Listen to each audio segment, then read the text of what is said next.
Hey, it's Ron Johnson. Coming up on the Ron Johnson Show, it's cut day. It's the worst day in football for a lot of guys that are out there without a job. And we are going to talk about who got cut and who the Vikings should bring in that got cut from another team.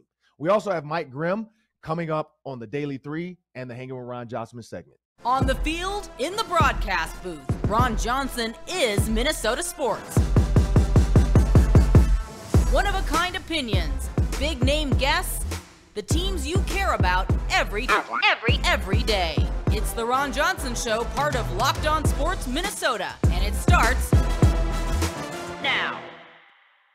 Welcome to the Ron Johnson Show, and I'm your host, Ron Johnson. This is the Locked On Sports Minnesota Podcast Network.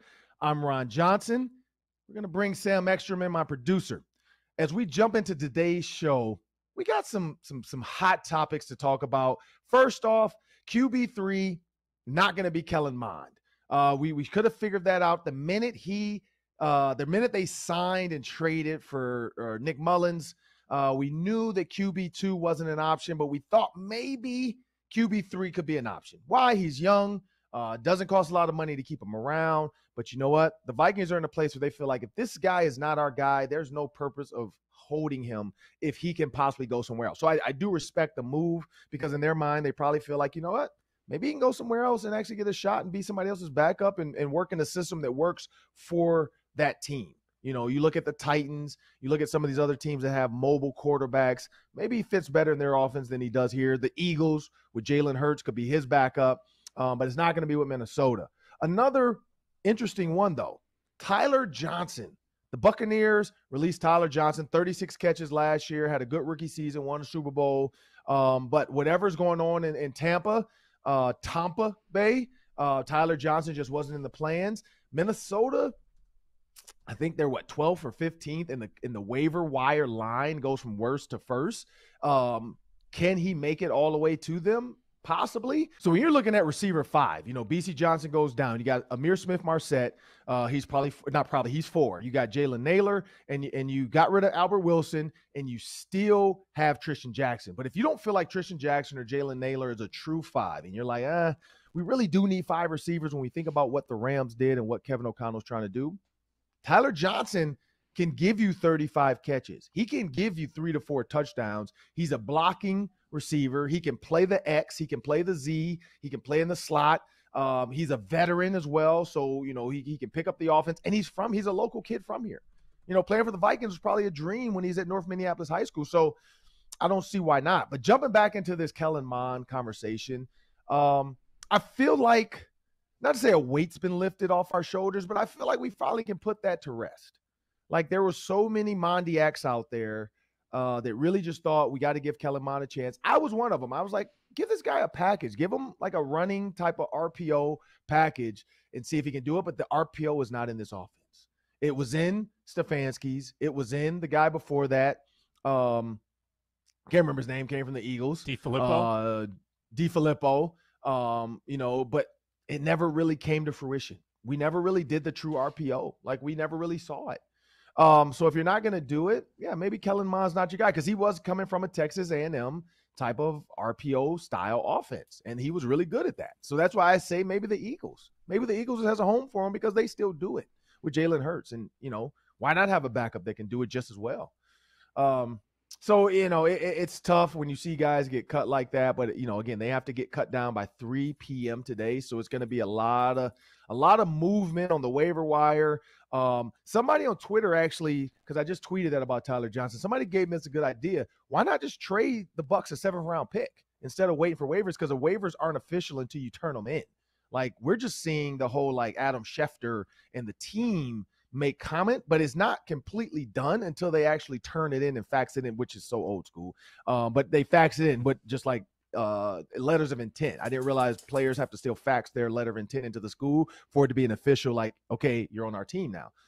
So players still have to fax that in to the NFL and say, hey, we're cutting this guy. Here's the waiver. And then they literally type it up on the waiver wire on the computer system. So until that happens, they could still reach out to the Bucs last minute. Hey, we'll give you a 7th-round pick for Tyler Johnson if you don't want him. And if that happens, that would be a great move by Kwesi, but we'll see. Who knows? Who knows? There's probably other guys they have their eye on. Other Rams players are waiting to. We talked about that with Rams guys getting cut and who is Kevin O'Connell going to gravitate to? Well, guys he knows. Who are other coaches going to gravitate to? Guys they've coached. So we'll see what this looks like. It's not going to be the old Mike Zimmer getting guys that used to play for Mike Zimmer because he's not here anymore. So now it's going to be a totally new Tuesday, Wednesday of cut down day. But that's where I go with that, Sam. I think, Kellen Mond, it was time to move on. Clearly, Nick Mullins is 2. The question is Sean Mannion going to be 3? Because there is a designation now where you get 10 practice squad players and you get 6 non-designated practice squad, meaning they don't have to be rookies or first or second year players without any experience. You have 6 spots now. And I don't know if this is COVID or this is just a rule they changed with the CBA, but you get 6 spots now for practice squad for guys that doesn't matter how much they play, you can stash them on the practice squad. So if Sean Mannion's willing to do that, be the 3rd quarterback, be on practice squad as a vet, and then still be serviceable. I mean, you still make a decent amount of money to just play football. So, not say it's better than going to get a job, but it might be better because you're a quarterback. You're not getting hit at all. You're a backup quarterback, so you're not even getting hit in games. So, hey, it's a great opportunity to still do it. And if Kirk gets COVID, who knows? If they think Nick Mullins is not ready, maybe Sean Mannion comes in and plays a game or 2. So, or gets hurt. I mean, stranger things have happened. But that's what happened today. Kellen Mond's no more. It's now Nick Mullins and then possibly Sean Mannion on the practice squad. We shall see. But I don't know. What do you think, Sam? Yeah, I think it's the right move on Mond. I just think he never gained any traction here. And the fact that he couldn't gain any traction with this new coaching staff, which really gave him a good chance to win that backup job. They wanted him to be the backup. They let him play with the 1s when Kirk was out, and they let him play with the 2s, and they let him start preseason games. And they tried. They tried their best, and it just wasn't there for him in practice, wasn't there for him in the games. Right move there. And I think that Sean Mannion, he's built such a home here. I mean, 4 years in Minnesota. If they offer him a practice squad spot, I think he might accept it. I don't know if there's going to be other teams pining for Sean Mannion to be on their roster or practice squad. And I think that Mannion might say, hey, I'll stick around here where I'm comfortable and I'm wanted. And if someone comes knocking to be a rostered guy for $1 million, then yeah, I'll take that. But may as well make $100,000 in Minnesota until that day comes. So I think he could definitely accept a practice squad assignment because the Vikings probably do need, Ron, a 3rd quarterback in the building. They can't just roll with Kirk and Mullins as their only 2.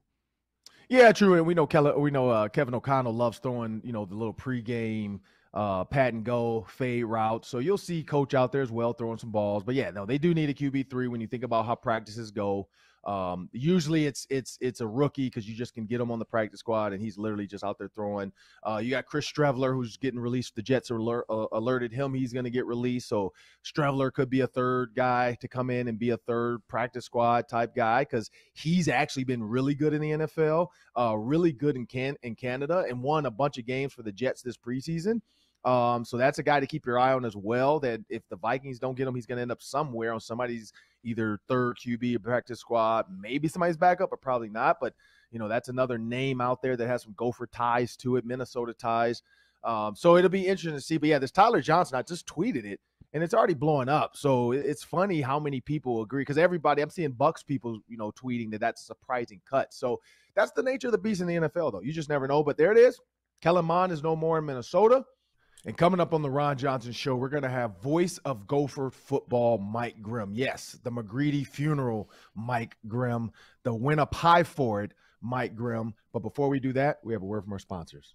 Life is expensive. There are a lot of things that are taking the money out of our wallets, and that's why you have to turn to Dave. It's the banking app that can help you get up to $500 instantly with extra cash. That's more money to fill your gas tank, buy wedding gifts, the holiday season coming up, Christmas presents right around the corner, catching up on some bills. You can tackle those pesky expenses that have been stressing you out without any hang-ups. There's no interest, no credit check needed. Millions of people have already downloaded the Dave app to get the financial relief they need with extra cash. So if you are in a pinch and need some extra help, download Dave and think of it as a helping hand from future you. Download the Dave app from the App Store right now, D-A-V-E. Sign up for an extra cash account and get up to $500 instantly. For terms and conditions, go to dave.com/legal. Instant transfer fees apply. Banking provided by Evolve. Member FDIC. When you subscribe to Locked On Sports Minnesota, you're getting endless Vikings talk with local experts. Sam and I talk football every day on the Ron Johnson Show. Reggie Wilson gives a sports anchor's perspective on superior sports talk. And the Minnesota Football Party brings together all the top Vikings podcasters in the city. Subscribe to the free Locked On Sports Minnesota podcast feed on lockedonpodcast.com/Minnesota or wherever you find your podcasts. And you can find our videos on Locked On Minnesota Sports or Locked On Sports Minnesota's YouTube channel. Well, it's that time of the show where we're going to hang out with Ron Johnson. And today's guest, we got Mike Grimm, voice of Gopher football. You've heard some of his most famous calls, one of which was go up high for it. But he said went up high for it. And then, of course, Minnesotans just, especially those that listen to the Power Trip, they just don't understand English sometimes, and it became a pie for it. So I don't understand why you would win a pie for it, but it became a thing. As we bring Mike Grimm in, Mike, I want to thank you for joining me on the show today, Mike. And before we jump into this, Mike, when you said he went up high for it, did you ever think that it would become a thing? Of course not. So that was PJ Fleck's first game as Gopher coach. Tyler Johnson made a great catch on a Connor Rhoda pass. I remember it. It's actually, Ron, I looked it up. It was 5 years ago this week. Of course, it was a season opener against Buffalo. So 5 years ago tomorrow, August 31st. And so he goes and catches it. And live in action, I say I'm sometimes speak a little quickly. And I said he went up high for it. Went up high for it.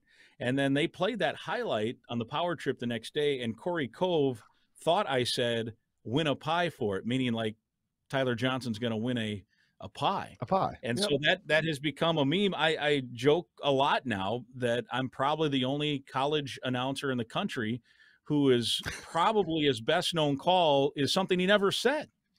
Right? Think about that. I legitimately didn't say what I'm getting credit for saying, but it's fun. We've played along with it. I've brought those guys pies before, and I was at a fishing. The Gophers had a fishing outing in central Minnesota about 2 years after, maybe, and there were people that had signs that said "win a pie" for it, and still to this day, occasionally on Twitter, someone will hashtag "win a pie." So no, I didn't expect it. In fact, that was a Thursday night game. I slept in the next day because it gets to be a late night, and I woke up around 9 o'clock, and my phone had, I can't remember, I'm going to say 50 to 70 text messages from people. Are you listening to this? Are you getting a load of this? They're talking about you. And then like 2 or 3 voicemails from Cove. And so it must have been a little before 9 because I did end up at the end of the show calling in. So it was crazy. Yeah, I mean, you gotta love it, and it's funny that it's Corey Cove because Corey seems to usually be the most level-headed of the group. I would have assumed Meat Sauce would have started that, but also Meat Sauce is a former football player, so Meat Sauce probably does understand what you were saying. Whereas now it makes a little bit more sense. Corey and Chris Hawkey, not the biggest sports guys when it comes to football, especially. I could see that. I could definitely see that. So, Mike, we have a big game on the horizon, but for game day, this whole summer, since February, basically, there's been no football since February. So you got March, April, May, June, July, August. So we got almost 6 months of just boredom and tiredom and annoying sports that sometimes you're like, why is that play even being called? And now we get to the granddaddy of them all, and it's football season. And when you think about you, Mike Grimm, you wake up Thursday morning, have a pretty long, relaxing morning day, and then you have to get into game day mode. What are you looking forward to most with college game day being back? Yeah, well, that's, it's my favorite time of the year for a number of reasons, fall.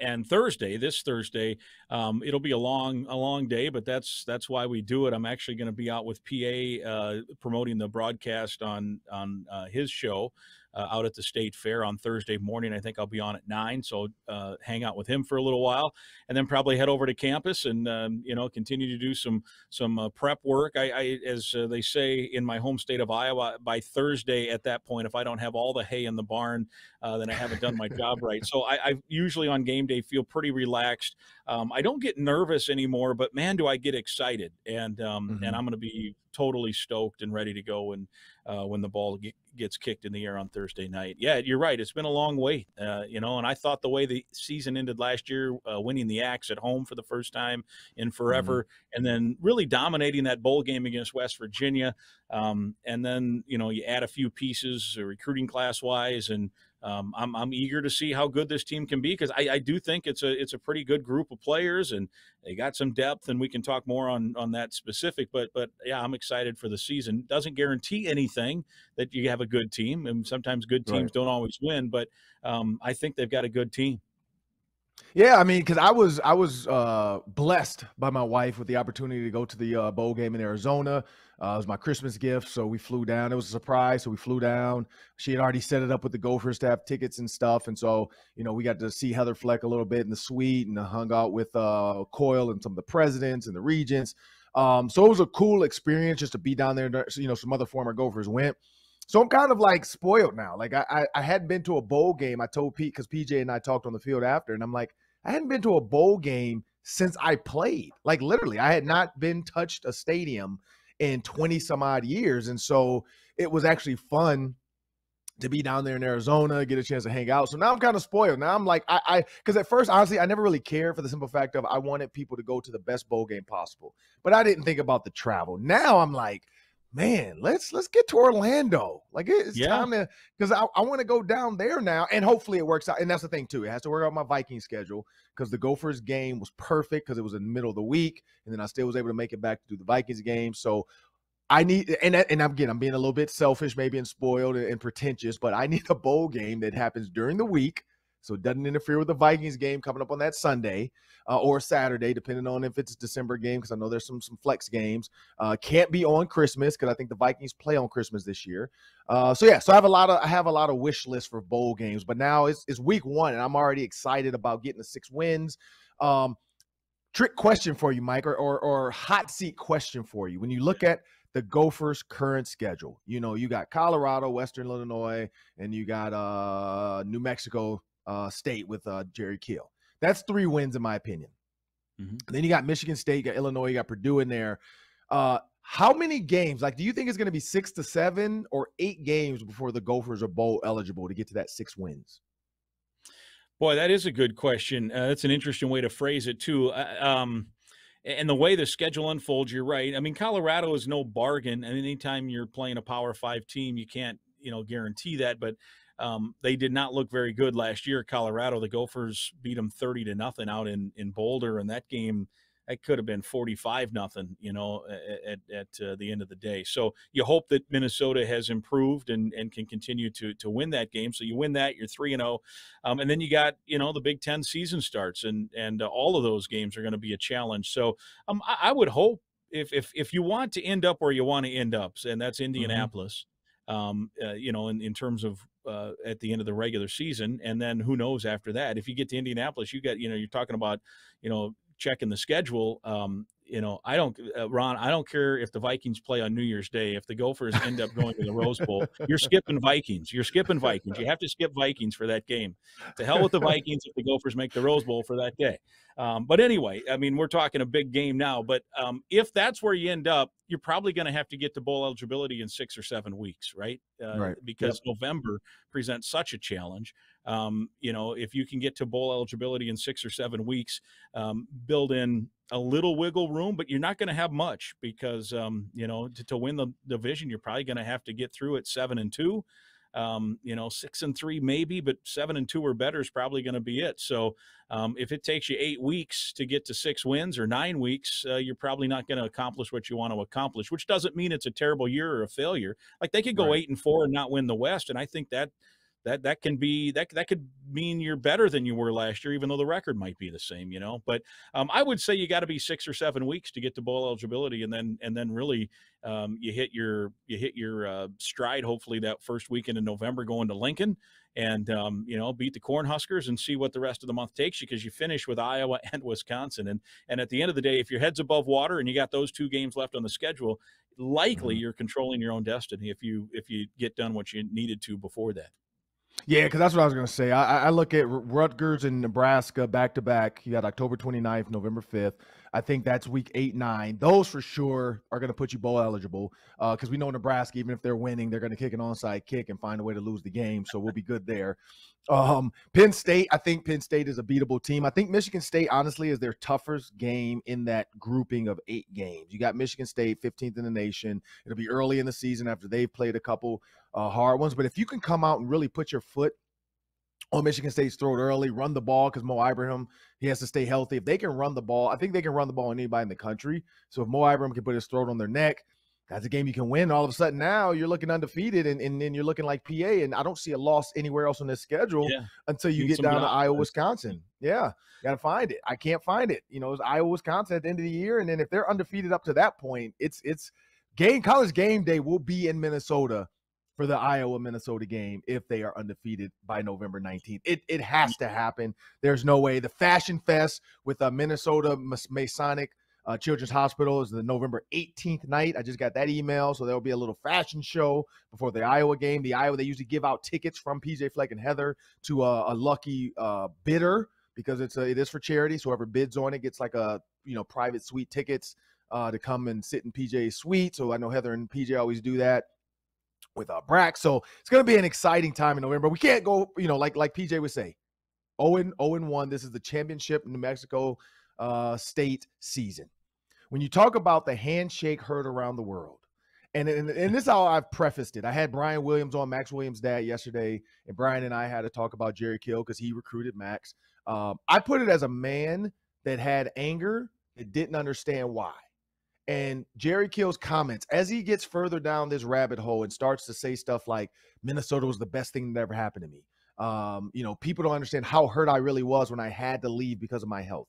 People don't understand how much it hurt me when they fired Tracy Claeys. All of that stuff is just a man not understanding and misplaced anger. He has misplaced anger towards PJ because PJ came in, said the word changing culture. Jerry took it personal, which had nothing to do with him. It's just what every coach does when they PJ Fleck could replace Joe Paterno. He could replace Belichick. He's going to say, I got to change the culture. Like, that's just what you do. You could replace the best coach ever, but you have to change the culture. It is what it is. Mike Tomlin said that with the Steelers. He said, I'm going in, and Bill Cowher was a great coach, won Super Bowls. I got to create my own culture now. This is my team.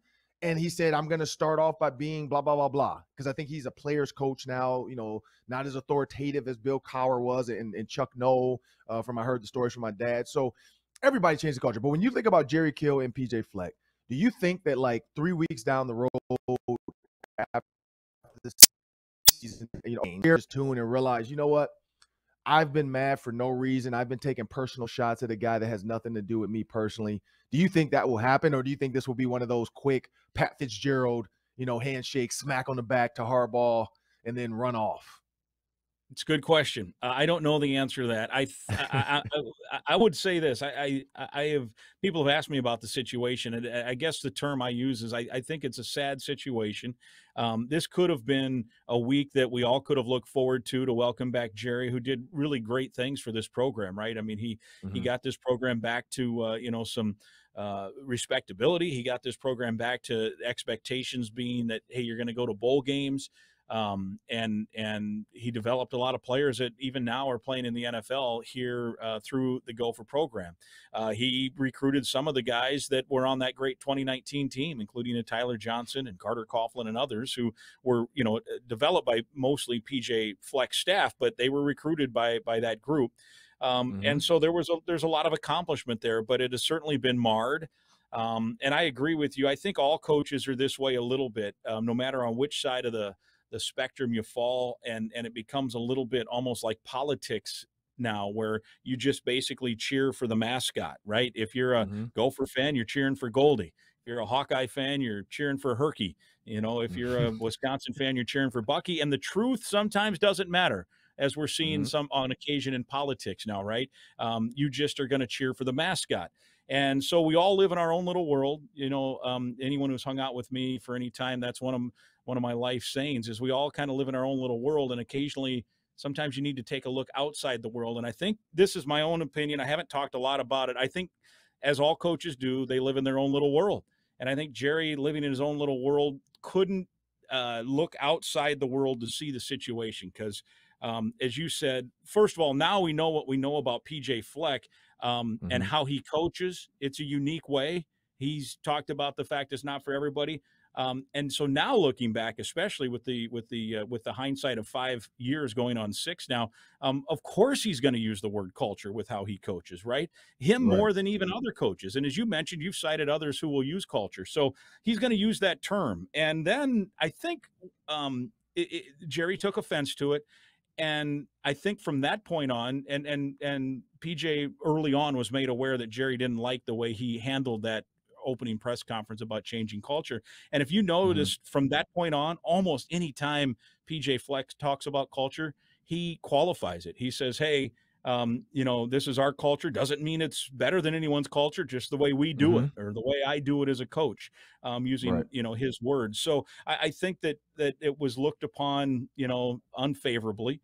I think there were also some things in regard to you know, maybe Jerry hoping that PJ would hire some of the staff members because they had done a nice job here. But again, not really being able to look outside in the way things go. Coaches don't do that.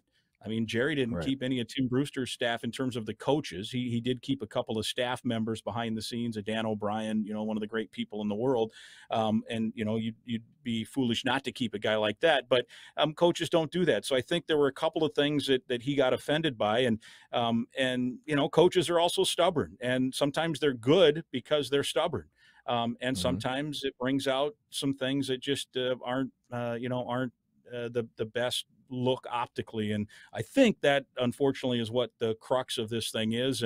And sometimes you get stubborn and you won't back down. And here we are talking about handshakes, pregame handshakes. And I do know this for PJ Fleck, the pregame handshake is, and I think Jerry Kill's this way as well. You know, that's a tradition that coaches, they meet at the 50-yard line at some point. Sometimes they talk for 10 seconds. Sometimes they hug each other. Sometimes it's a 10 or 12 or 20-minute conversation, especially if you're good buddies. And PJ and I have had some talks about handshakes over the years, and he made a little reference to that in his news conference on Friday, this past Friday, where he said, I've never not shaken the other head coach's hand in the pregame. And then he made a quick reference, if you listen closely, he said, I've had to chase a guy or two down. Meaning maybe the other guy, not that he doesn't like PJ, maybe he doesn't do pregame handshakes, but PJ makes it a point because he's as much as an outside the box thinker as he is and a unique approach, he's about as old school as it gets. You just have to look at game plans from last year, right, to understand that he's an old school dude. It's a disciplined team. It's a hard-nosed team. It's a tough team. He requires his players to do more than a lot of other coaches will require their players to do. And so part of that is a respect for the game and a respect for the opposing coach. And he wants to go shake the guy's hand. And so I think they'll shake hands. Now, what the reaction is going to be in the pregame, I guess we'll all have our eyes on that to see what Jerry Kill wants to do with that handshake. But I don't think there's any doubt PJ will go try to find the head coach of New Mexico State, Jerry Kill, and see extend his hand and see what the ultimate answer will be. Yeah, I mean, I don't think if Jerry Kill had went to like Iowa, Wisconsin, I could see Minnesota's players and Wisconsin's players getting into like a Florida Miami pregame like fight or something. I just don't think there's enough tension between these two teams to even care enough about the coaches. I mean, they do know it because they have social media and they can't turn it off unless PJ said, "Hey, we're going 0 dark 30, no phones for this week." But they've seen it. They see it on Twitter because we all tweet it. But here's another handshake question I have for you. Do you think that Jerry Kill will shake Justin Guard's hand either before or after the game? Because Justin Guard, for those that don't know, him and Dan Barrero were up in arms about the Dunkers scheduling Jerry Kill this week to speak. And because of the outroar of them and then their fans and their Twitter following, the Dunkers canceled Jerry Kill. And I'm pretty sure Jerry Kill's heard why, and he's seen the tweets and people are talking. Do you think he's going to have a little animosity now towards JG for canceling his speaking engagement? It's a good question. I hadn't thought of that. I talked to JG last night, and we in our pregame show oftentimes we'll have sometimes it's the opposing coach, sometimes it's the opposing play-by-play announcer, and I do know that he chose to go the route of interviewing the play-by-play announcer this week. So I honestly don't know the answer to that, whether there's going to be a situation where they're going to shake hands or not.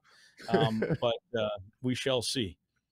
I imagine Jerry Kill has like a board or like a list, like the dude from not Happy Gilmore, but what was the other Adam Sandler movie when he went back to school and then that guy at the end had like a list of stuff. A hit list? Yeah, remember it was like a hit list, and then Happy Gilmore or Adam Sandler called him and said, "Hey, I'm sorry for what I did to you growing up." And then the guy crossed him off, but then put lipstick on. Like I feel like Jerry Kill is probably going to take PJ off because he's like, you know what, I've been going to, but he's added Barrero and JG. Like, all right, if I see you guys in the street, it's going to be a problem because I was scheduled to get paid to come here and speak and be a guest speaker, and now you've ruined this for me. I hate you. And then like the whole Skeletor He-Man battle, like I get to see Jerry Kill like just looking at JG over there, but who knows? Because I would have never said Jerry Kill could hold a grudge, but now we know he can. So I'd be surprised if he didn't. But you know what? We're gonna do something fun. I mean, you're right. I mean, that I don't know, but I do know this. You're right, and all coaches are this way, right? If you're not going to be very good if you don't have some self-esteem, and I think there's no doubt that Jerry Kill, like a lot of coaches, including PJ Fleck, including Nick Saban, including any of them, they've got some pride about their business, and especially when you've accomplished some stuff and rebuild a program or done that, and so sometimes you take a hit to the armor. And the skin's a little thin, and you don't like the criticism. None of us like to be criticized, right? Ever. And so I think you're right. The grudge is there. They're not forgetting. I just wish it wasn't that way. I wish that everything would be water under the bridge and it'd be fun, because this could be fun. I mean, I enjoyed working with Jerry. But I don't understand. I don't understand this lengthy situation that he's got going here. I really don't. And I hope eventually, because I think PJ would have been totally willing to bring him in, bring him back, and Jerry would have been welcomed. In many of those off seasons. I mean, Jerry is a guy that has enough experience that he could talk to a team about some stuff that could be of value. But he obviously has. I mean, he's beyond wanting to do that at this point. So we are where we are, and I think a lot of folks will just be glad when Thursday's done, and we look on to Western Illinois. All right, well, here we go. We're going to pivot. We're going to do the daily three. So Sam Ekstrom's going to come in. He's going to give us both a question. We both get like a minute and a half to answer. There'll be a clock. Real quick and easy stuff. And this segment is brought to you by betonline.net. Fastest and easiest way to check in on all your betting needs. Find your favorite sports and events at the #1 online source for odds, lines, and games. They've got all your sports wagering information, whether that's MLB, NFL, NBA, NHL, golf. Head to BetOnline today or use your mobile device to learn more about the action happening. BetOnline, where the game starts. Mike Grimm, the hay is in the barn, you said, and that means you've got all the knowledge of all the roster. You know all the new players on the Gophers, so you need to explain for a casual like me who really listens to you on Saturday, and that's where I get all my information. I know Morgan, I know Ibrahim, I know Chris Ottman-Bell, John Michael Schmitz. I don't know a lot of other guys on this roster, so I want you to tell me about a player that no one's talking about that we will be talking about by the end of the season. I'll give you two. They both play along the defensive front. A guy that I think is being overlooked, who was a big contributor last year, is Thomas Rush, defensive end. He and Boye Mafe really kind of split that rush in position. And if you look at their stats, they're kind of the same or similar. I mean, Thomas Rush, I think, was at 5.5 or 6.5 sacks last year. He's going to now play more on pass rushing downs. So Thomas Rush, I think, is a guy that we'll be hearing about more, that maybe isn't getting the hub that he should be at this point of the season. And then a guy who has not played one single down yet. He's a redshirt freshman, also a defensive end who I've liked from the first time I saw him on scout team. Had a great spring game, a kid named Austin Booker. He wears number 3. And look, I don't know if it'll happen this week or next, but I'm going to say by October, people will be paying attention to number 3, a number near and dear to Ron Johnson's heart, Austin Booker, defensive end. Yeah, you know what? I was, I'm not going to even go there with the 3, but you're right. I mean, 3 is the best number. So usually, because which running back wore it last year? There was a running back that had 3 last year. Trey Potts. Is he back, right? Yeah. So he's wearing 3, and then this guy's wearing 3 on defense. See, that's just how good the number is. You just can't. One person can't have it. It's like Pringles. You can't have enough 3s out there. But the guy I'll say, and we've talked about him last year during Ohio State, I'm going to say Dalen Wright. I think Dalen Wright in this offense under Kirk Ciarrocca, not to say created Tyler and Rashad Bateman, but he made them really good. Like he put them in certain positions, ran certain routes, had certain, the slant and go from the slot. You don't see that a lot. So you're putting a lot of pressure on that safety to choose. He chooses wrong. You go back outside. We call it a sluggo seam. One guy runs a slant and go. The other guy runs a seam route. Safety picks wrong. Tanner hits the guy that's open. I think with Chris Autman-Bell and Dalen Wright, we also, you got Brown Stevens, you got Jackson, you got these other guys, but I'm gonna go Dalen Wright. I think last year he dealt with a lot of mental stuff off the field, deaths and family, friends that passed away.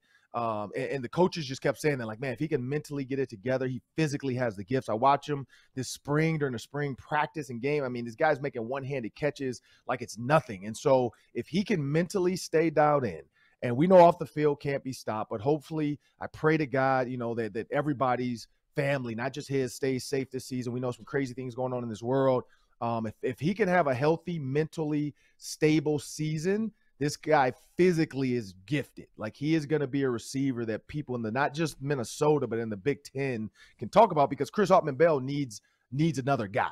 Like I'm not going to say Batman and Robin, because I don't think we're either. I think this is more like, Captain America and Thor. Like you need two Avengers. You need 2 great guys. And I think Dalen Wright can be that guy this year. All right, so those are your underrated players. Now I want to talk about underrated opponents, a little more schedule talk. When you look at this Big Ten slate, Mike Grimm, what's a team that the Gophers might be overlooking? Obviously, Iowa, Wisconsin, those are the games you circle, but who is going to be a test for this Gophers team earlier in the schedule? Yeah, I think 2 games stick out to me.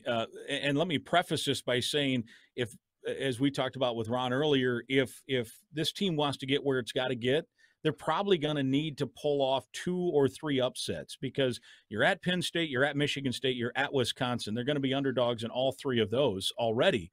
Then you've got these other games that you need to take care of. So the 2 that stand out are the game home against Purdue. I think Purdue is one of the underrated dark horse kind of candidates to win the West, one, because their schedule is favorable. They don't play Michigan, Ohio State, or Michigan State. Minnesota has that on the docket as well, that they don't play Ohio State or Michigan. So that's the good news. However, I do think it's a trickier, kind of under the radar, tougher schedule. Purdue at home. So Purdue, has given a lot of teams problems.